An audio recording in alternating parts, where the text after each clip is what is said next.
Good morning. Good morning. I'm going to go ahead and get started because it's about that time. So, welcome to Unity of Sun Lakes. I'm Cerise Patron, and I have the honor of being your singer and guest speaker today, since Reverend Jeannie is still out of town, and I'm so grateful to be here, and I'm grateful to see all of you. Unity of Sun Lakes is a spiritual center of love and light, teaching and supporting one another in transforming our lives by living the truths taught by Jesus Christ and other master teachers. Our vision is a world of oneness where all people are free to express their divine potential. And we are that, aren't we?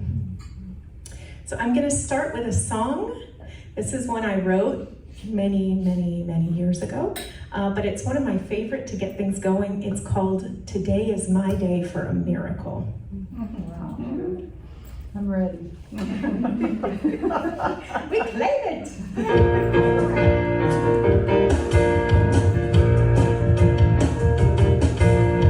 No more worries, no more doubts. Today's my day for a miracle. I'm gonna get up, dance and shout. Today's my day for a miracle.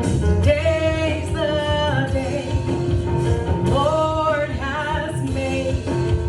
This is my day. Today's my day for a miracle. Today's my day for a miracle. Accepting only the best for me. Today's my day for a miracle. I'm living my life full and free. Today's my day for a miracle. Today's the day the Lord has made. This is my day. Today's my day for a miracle. Today's my day for a miracle. No more worries, no more doubts. Today's my day for a miracle. I'm gonna get up, dance and shout. Today's my day for a miracle. Today's the day the Lord has made. This is our day. Today's our day for a miracle. Today's our day for a miracle. Today's our day for a miracle. Wow, I love that. Yes. Today is our day for a miracle.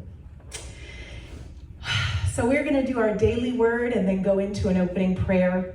Today's daily word is pray for others. I know the truth of each dear one that I hold in prayer.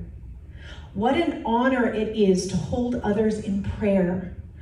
I am grateful for this sacred trust and use it to see beyond appearances, knowing they are only temporary.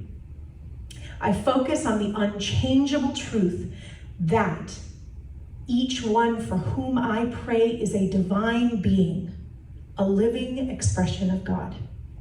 As I pray for others, I envision divine peace, calming thoughts, and strengthening faith. I see healing leading to the realization of wholeness. I pray divine love and wisdom creates harmony in relationships, guiding every decision. I affirm divine order is established in every area of life. I claim for them and for myself the zeal to complete everything that needs to be done. And I give thanks, grateful to bless others with the gift of prayer. Again, truly I tell you, if two of you agree on earth about everything you ask, it will be done for you by my Father in heaven. Matthew 18, verse 19. And so we take this daily word into prayer, knowing that God is all there is, watching over us, protecting us, guiding us, and filling us with light. We know that we are the spark of that divine, that we on earth can feel and connect to God at every moment. And we know today that there are those who meant to be here who are not feeling well. We know that there may be people in our families that are ill or feeling dis-ease. And so today we hold them in prayer as well. Because the greatest gift that we can know for those we love is the light of truth that is within them.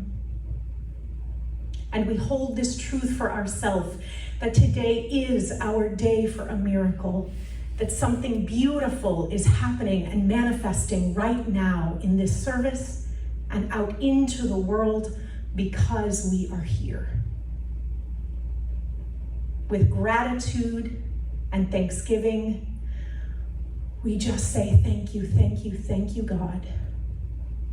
In the name and in the Spirit of Christ, we say, and so it is. Amen. So do we have any announcements today? Not really, unless someone signed up to do the flowers for next week. Because Jeannie will be back, right? Jeannie will be back. I don't see anybody's name, so there is a sign-up sheet here for volunteers. If anyone is interested in signing up for the opening prayer or the daily word or the meditation, please, if you feel called, you can come and do that. Yeah. Is the church going to be here next week, or is No. it going to be someplace else? It's gonna be in phase 1. Okay. Yeah. It's fine. Thank you for answering that, because I did not know. That's another announcement. That's an announcement. So next week, and just so that the people in YouTube land also, next week the service will be held in phase 1 In our regular church. in the regular church home in the arts and crafts room. Okay, they got it. Okay, that's further notice. Yes, Can I make one slight announcement? of course. The Explorers Group is going to have a big pizza party in a few weeks, so be watching for a letter about it. It's going to be fun. Okay. Explorers Group, pizza party. Get Everyone- ready. Everyone is invited. Everyone is invited. I'm ready. Man, you're ready for all of it today. Absolutely. It's a day for a miracle. It's our day for a miracle. Today we're ready. And actually that's the question in my talk today, so get ready for that too. So right now, I would like us to do a short meditation before we go into my first solo. And I do a lot of guided imagery meditations. So today I'm gonna do one of those because it really ties into what we're gonna do the rest of the day. So if you feel comfortable, I would love for you to just take a deep breath. If it feels good to you, you can close your eyes. And center your being down into your heart space. We tend to come into the world, come into our day in our head. And so now we're just gonna move down and we're gonna feel light and love of the divine filling our heart space. And we can feel that light flowing through every part of our being. Down into our stomach and into our legs and through our hands and fingertips, and up through our head and out the top. And as we sit in this space, knowing that we are safe and that we are held and that we are loved, I want to imagine that we are on a ship. It is night, and the ship is heading into a storm. The boat starts to rock from side to side, and the rain starts to pour. Lightning is flashing across the sky, and loud booms of thunder come from the distance. The ship is wet and rocking, and it is scary, and we feel alone. And as yucky as it is to feel that, I would like for all of us to feel that for just a moment. Looking around this ship and not knowing what is going to come next. And then out of the corner of our eye, we see a light. Directly in the center of the ship, which almost seems to be a mile away, we see a single candle lit, sitting in the middle of the ship, and we start to head that way. The boat is rocking and it's hard to keep our stance, but we persevere. And we make it halfway to this light that is shining. We are out of breath, and the ship continues to rock, and the storm continues to blow, and yet we know that if we can make it to the light, we will be okay. And so we continue on our journey. We push through, and we claw and grab the sides of the ship, and we finally arrive at the light. It is a single candle, a single flame, and yet, despite the storm that is happening around the ship, despite the rain, despite the wind, despite the lightning, and despite the thunder, the flame does not move. This flame is the light of God. And so we pick up this candle and we hold it close to us. And as we do, we are surrounded by a bubble of peace. The aura of the light protects us from harm. We can see the storm outside of the bubble of light. We can see it moving and rocking, and maybe even pieces of the ship are breaking away. But we are protected by the light. And as we realize this, the light grows brighter. And we know that we can bring this light to any storm. In our lives, we can hold this light in front of the storm of the love, friends that we have, family members that we have, and they can have access to light their own candles that may have been snuffed out by their storm. For the light of God is ever unchanging. It is strong and it is immovable.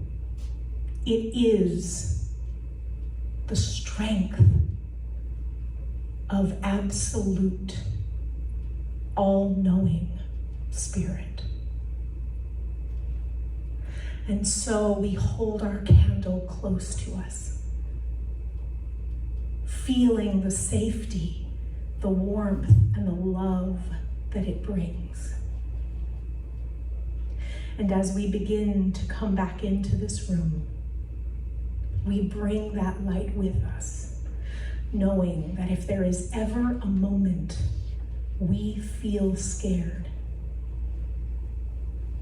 we simply must close our eyes and look with our inner eyes down at our hands, and we will see that we always have access to the light of God.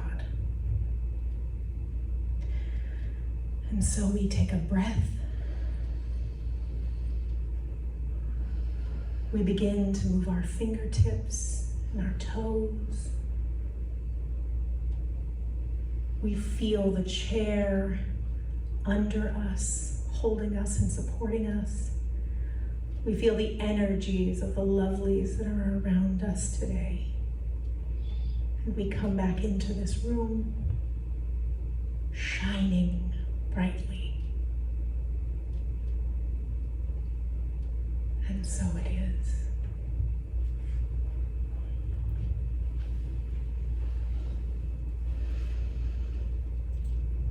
So I'm going to sing as we just sit in this space.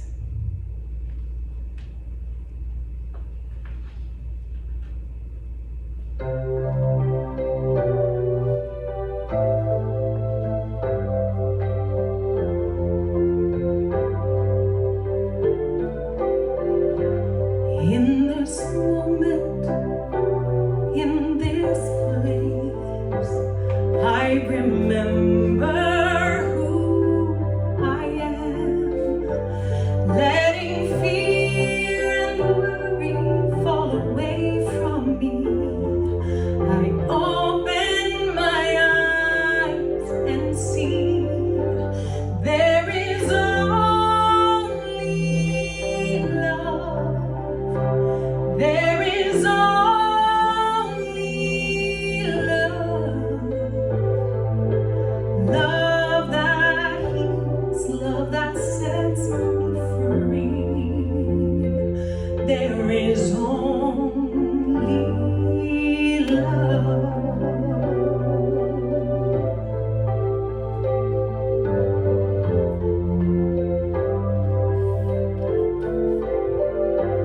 When I lose myself, when I feel I've lost my way, when I go inside and quiet my mind, I hear Spirit gently say, there is only love. There is only love. Love that heals, love that sets me free. There is only love. There is only love. There is only love. Love that heals, love that sets me free. There is only love. There is only love. There is only love.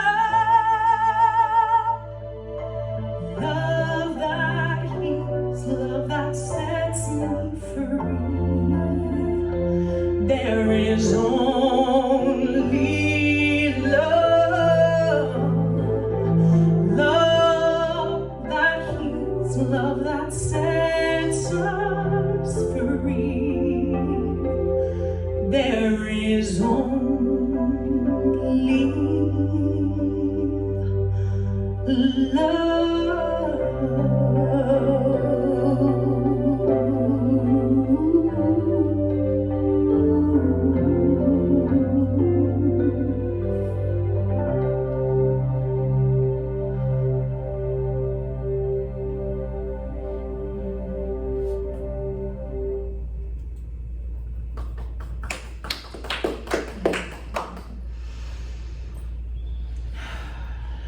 There is only love, and there is only light. So now we have our light. We are armed with the light of God and the love of God. And my talk today is called Getting Our House in Order. Not our physical house, although mine could use some help.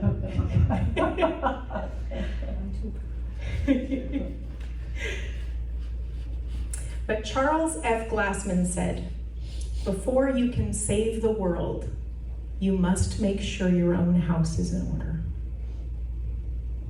So we're going to talk about our spiritual house today.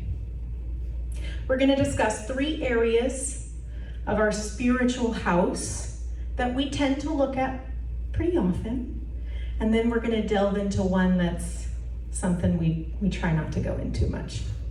But we're going to do it together. So don't be afraid.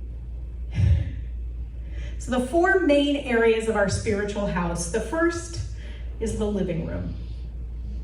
This is the part, if you think of your house, that's probably usually the cleanest and the most organized, because people could come over. So it's what we show. It's what we show to the world. So our living room in our spiritual home tends to be who we are on the outside. It's how we show up in the world. It's how people know us and see us, even if there is a part of us that knows and understands that that's not really us, right? It's not all of us. And we feel that. I don't know if anybody's ever had that thought, like, oh, if they really knew me. That's because they're just hanging out in the living room, and that's okay. Because we don't want people all up in all the other rooms of the house. Those are ours, right? So the living room is the first area, and it tends to be the area we spend the most time working on. It's the area where we volunteer, we go to church, we love people, we check on people we love. These are all good things. There's nothing wrong with this. It's the part of us when we work on our outer appearance. We go get our hair done, get our nails done. It's the outer way that the world sees us. And it's kind of a facade, but not in a negative way. It's okay. Our spiritual living room, we tend to spend a little more time on. The second room of the house is the bedroom. This is the more sacred and private space in our spiritual house. The bedroom tends to be a place that only special people get to see. Like if you're in a class or a Bible study, usually those people tend to get a more intimate look at you. They get to know some of your past. You make connections and friendships. Your close friends tend to be able to come into your spiritual bedroom. Your spiritual bedroom is kind of like your heart. And for us in New Thought, we tend to work a lot on our spiritual bedroom. We take self-help classes or read self-help books. We meditate, we study. This room tends to be light and airy and beautiful for us because we love connecting to our heart space and sharing our heart with others. The third area is the attic. We don't all have attics here in Arizona. I don't have an attic. Let's put it that way. But the attic tends to be where we keep memories of the past. Dreams and hopes for the future that we're not ready to act on yet. And the last one, which is not the most fun, but it can almost always be the most important room of our spiritual house to go to, is the basement. It's no fun down there. If you think of a basement, some of you may have lived in areas where they have basements, but they tend to be kind of dark and dreary, and no one wants to go in a basement.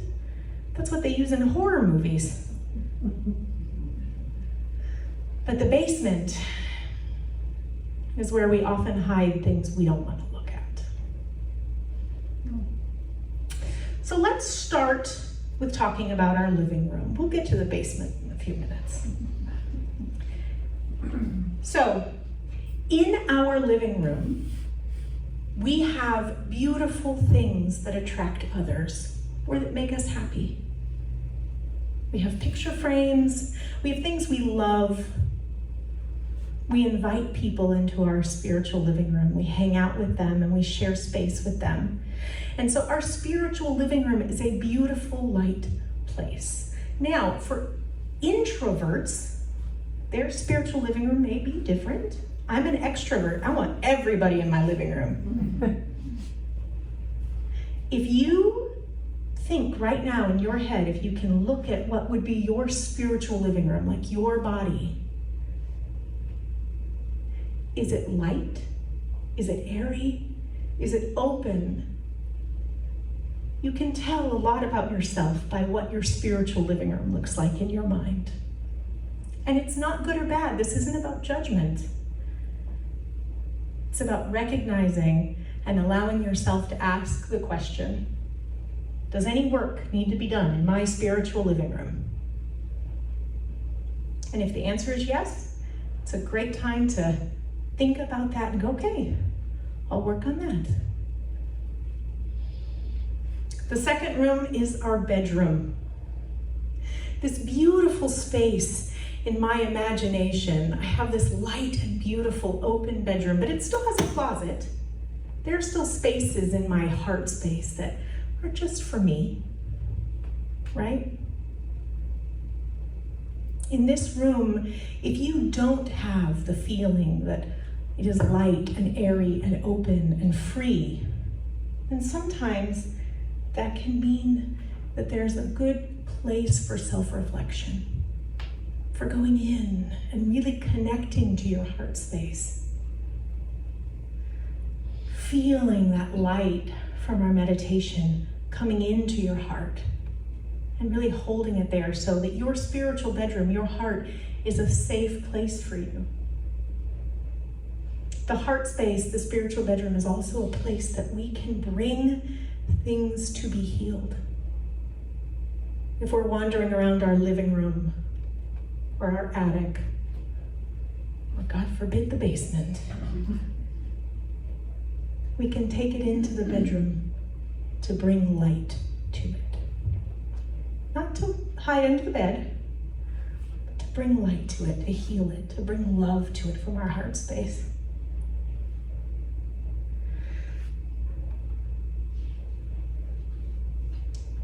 There are people who sometimes only live in their living rooms. And we know people probably who only live in their heart space, and their living room is usually this bright, free-spirited, crazy place filled with eclectic things. But have you ever known someone who only lived in their attic? Yeah.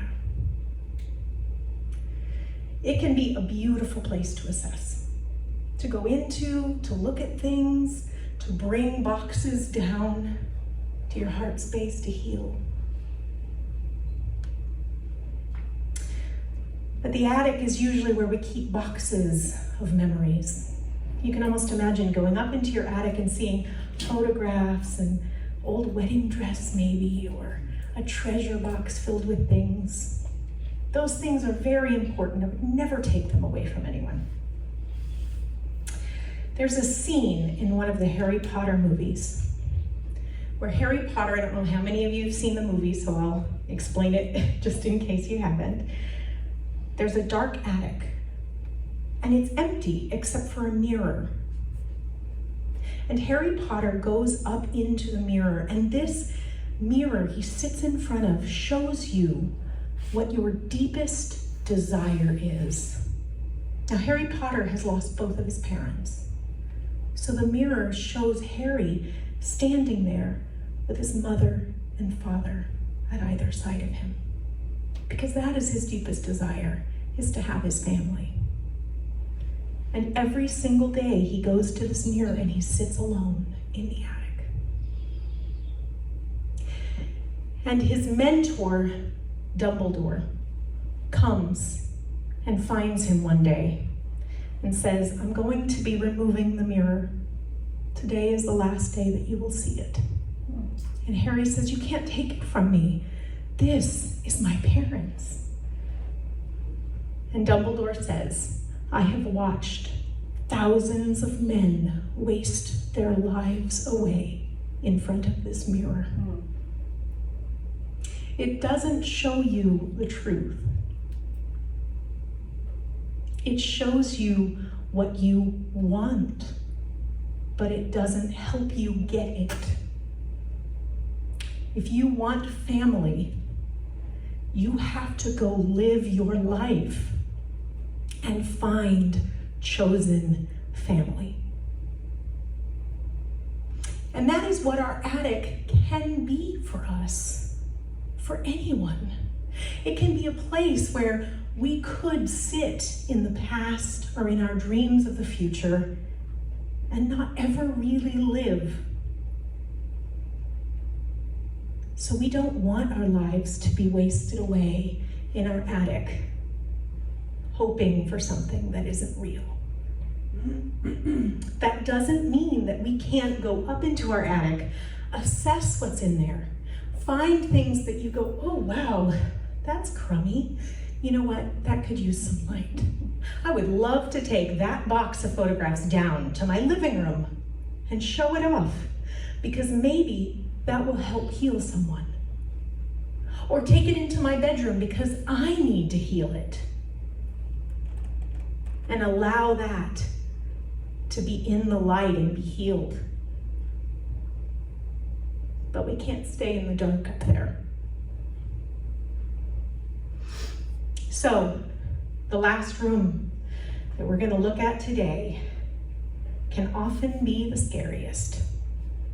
It is the basement, the dark, damp, moldy basement. There's a reason that they're featured in horror movies, by the way. Now, my grandmother had a basement for us kids in her house, and it was like light and beautiful, and there were windows that had little, things that went up and chalkboard walls, but I've seen basements that were not like that, and that's not the kind we're talking about today. So, as humans, we have a tendency to find things about ourselves that we don't like. We're having a human experience, right? We said that last week. We are spiritual beings having a human experience. And when we have human experiences, things happen that aren't great.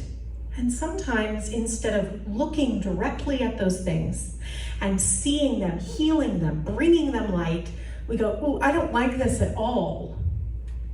Basement.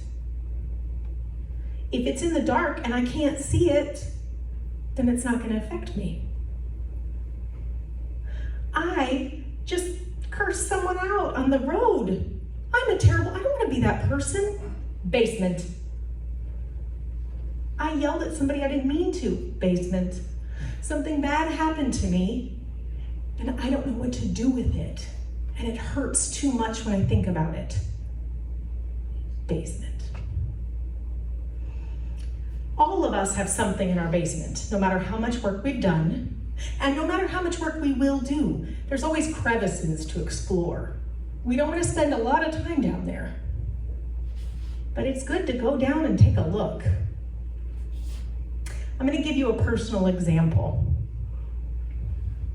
When I was 7.5, my father and mother divorced. My dad packed up and left the house. I got it in my head at that age that he abandoned me, that he didn't love me, and that I was unlovable. It wasn't the truth, but it was my perception. And I had learned that if something bad happens to you, you shove it down and you never think about it, and you just keep going. You survive. So I did. I threw that bad boy in the basement. Not just hanging out in the basement. I found a closet with a secret door. I shoved it all the way back there. I don't want to know anything about this. So recently, I have been doing a lot of shadow work, which is going into your basement and looking at the shadow so that you can find how to heal it. So I started doing the shadow work. We were guided together in a safe way to go down into the basement and open the boxes and ask what needed to be healed. And I found this fear of abandonment. And I thought, in the middle of the work we're doing, I thought to myself, this doesn't affect me in any way right now in my life. So the person who was guiding us said, why don't you take it up to the light and see how it feels up there? So I marched that box up into my bedroom. I opened it and I laid out that abandonment right on my bed so I could see it. And I had a huge realization that what I thought was in the basement, away, that it was gone, was actually festering and growing and affecting every single day of my life. That fear of abandonment that I wasn't willing to look at made me a doormat. I was so afraid that everyone I loved would leave me that I would say yes to everything, no matter how stressed out it made me, whether it put a strain on my family or my resources. I became an excessive people pleaser because I didn't want anyone to not love me and to walk away, even strangers. So once I had this box and all of its contents out on the bed, I thought, well, that's ridiculous.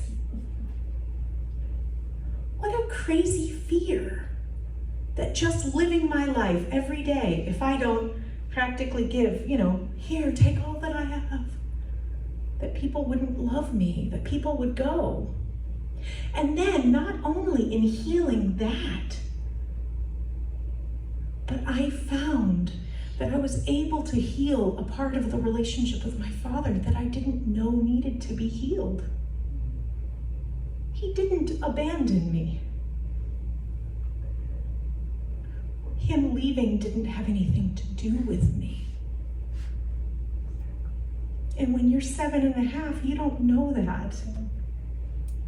And if I hadn't pulled the box out of the basement, I would still have that fear. Does that mean that the fear's gone? That it never comes up? No. There's remnants. I think the bottom of the box fell out and there was some stuff that stayed in the basement. So I've got to go down there from time to time, right? Pick up the pieces. But now I have the tool. I know how to do it. I know that if something comes up, I can close my eyes, take that light really close to my heart, and say, what is here that is calling for me to heal it?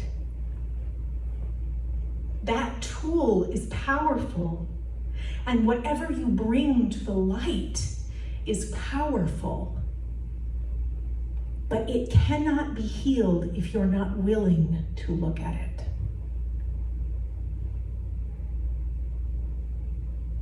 So, like layers of an onion, our healing continues. We walk through the parts of our house, our spiritual home, and we think, what here is ready to be healed is calling us to bring it to the light. And like I said, no matter what our age, no matter how much work we've done, whether we just started looking at it or we started 50 years ago, it doesn't matter. There's always something that's ready to be healed because we are an ever ascending, evolutionary spiritual being. And so we continue upward. We continue healing. And we say yes.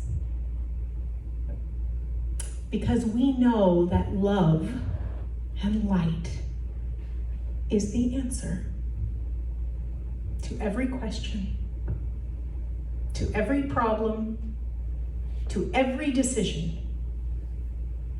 Love and light are the truth. So today, can we together say yes to love and to light and to looking at getting our house in order? Are you ready? I am. Are you ready? Yes, definitely. She's like, I'm ready. So I'm going to anchor this talk with another song. I did not write this song. I didn't write There's Only Love, by the way, if you know Michael Gott. I didn't write this song either, but gosh, it was the perfect song for this talk. This is Daniel Nahmod's Get Ready, My Soul.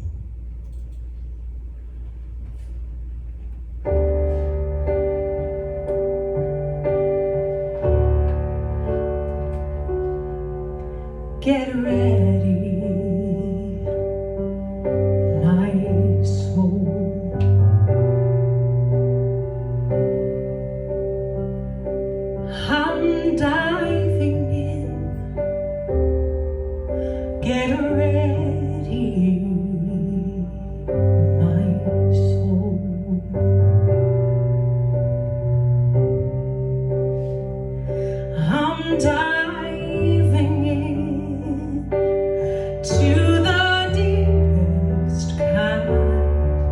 of love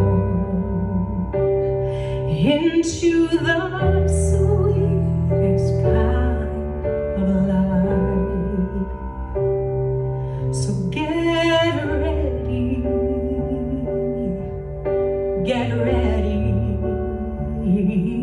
my soul.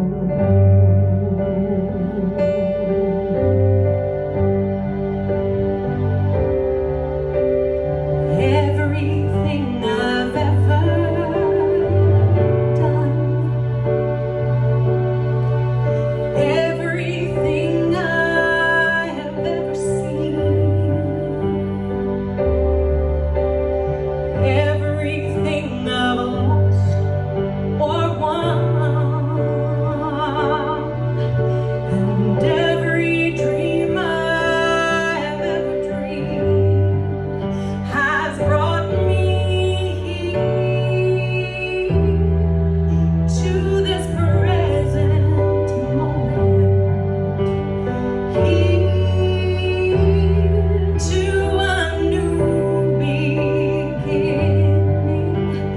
here, and I'm seeing life so clearly now. Get ready, my soul.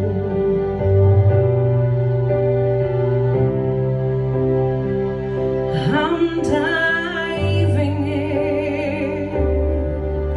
Get ready, my soul.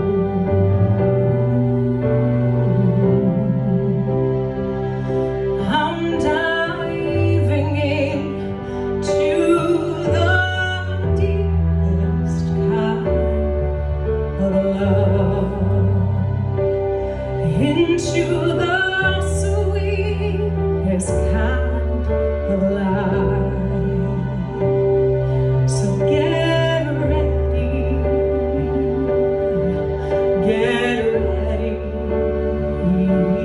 my soul.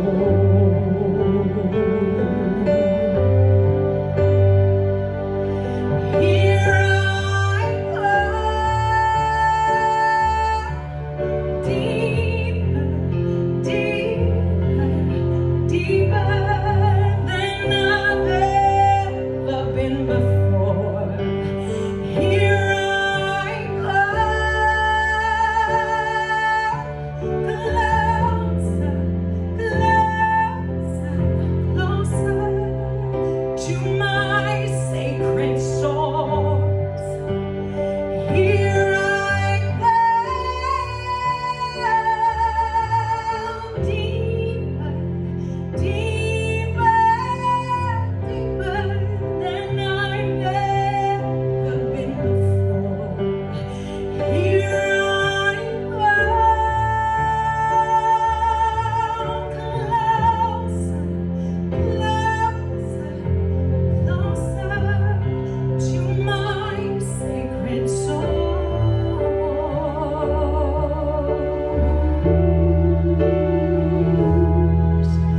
Get ready,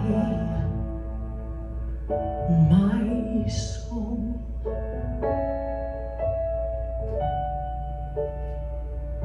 I'm diving in.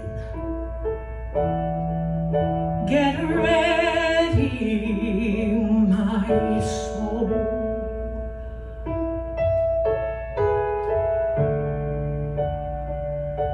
I'm diving in to the deepest kind of love.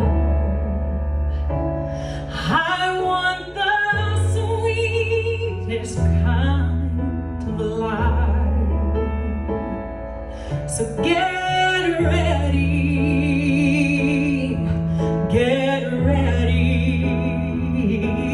my soul.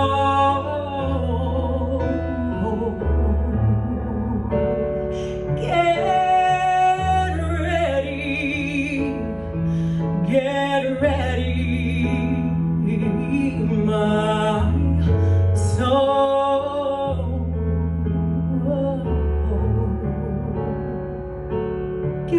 Get ready,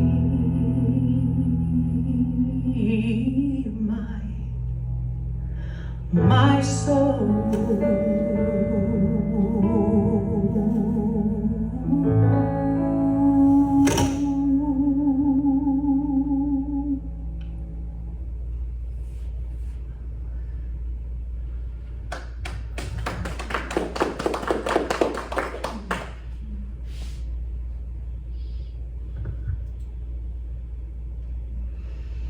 Thank you.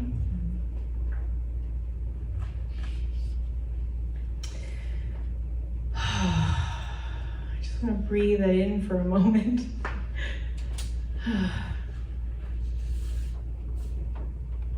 I am ready. I'm ready to dive in to the deepest kind of love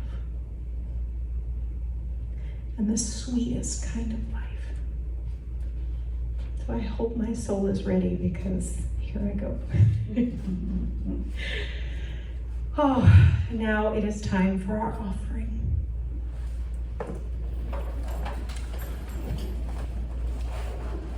And so we are going to say our offering affirmation together. Should we? Yes. Sorry. I don't know. Can you pass that one? I'll get the other one. Here you go. You can pass that back. So we're going to say our offering affirmation together, which is: divine love through me blesses and multiplies all that I am, all that I have, all that I give, and all that I receive. Thank you, God.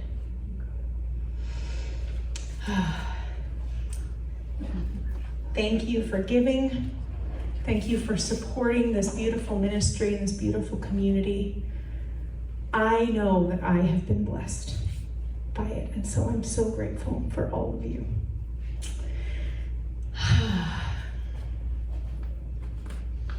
So I would like to do our affirmation of the day now, after we've done everything else. But today, the affirmation that I wrote for us is: I am ready to dive into the fullness of God and get my house in order. So if you'll say it, repeat after me. I am ready. I am ready To dive into the fullness of God. to dive into the fullness of God And get my house in order. and get my house in order. And so it is. And so it is. So thank you so much for joining us today. It has, again, been an honor to be with you this week and last week. And I'm so grateful for you having me. And next week, new location. We're back in the old arts and crafts room, right? So Phase one. in phase one, yes. So I appreciate you all. Thank you for being here. And I would love for us to say our prayer for protection together. And then I will close with a song. The light of God surrounds us. I am the light of God. The love of God enfolds us. I am the love of God. The power of God protects us. I am the power of God. The presence of God watches over us. I am the presence of God. Wherever I am, God is, and all is well. And so it is, I let it go, release my word into the flow. I let it be, I let it grow, and I know that it is so. Yes, I know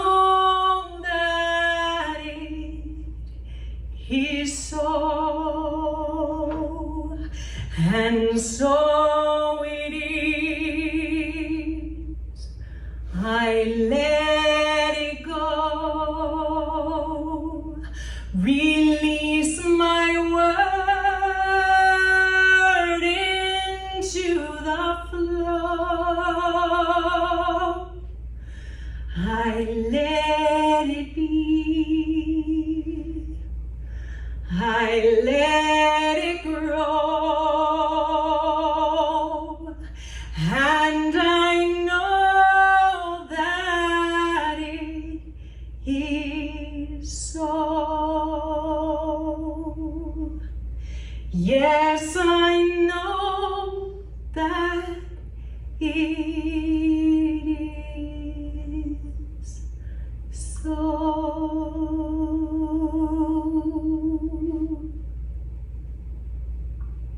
Have a blessed day and a blessed week. Thank you.